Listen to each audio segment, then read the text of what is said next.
జీవితంలో పుస్తకాలు చదివి నేర్చుకునే పాఠాల కంటే మన జీవితంలో జరిగిన సంఘటనల ద్వారా నేర్చుకునే పాఠాలే మన భవిష్యత్తుకి బాటలు వేస్తుంది.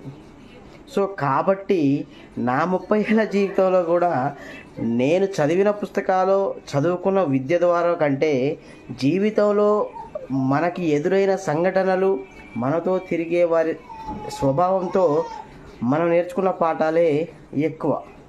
సో ఈ దానికి ఒక చిన్న మాట ఏమంటే, అతను నా బెస్ట్ ఫ్రెండు.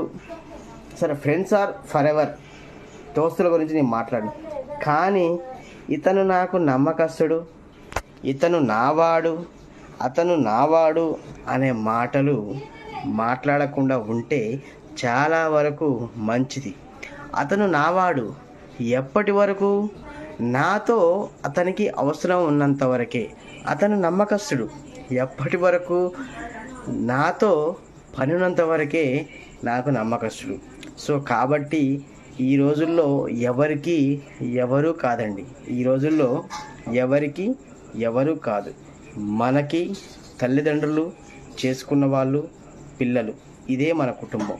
ఈరోజు ఎవరికి ఎవరు కాదు, అందరూ యాక్టర్లే.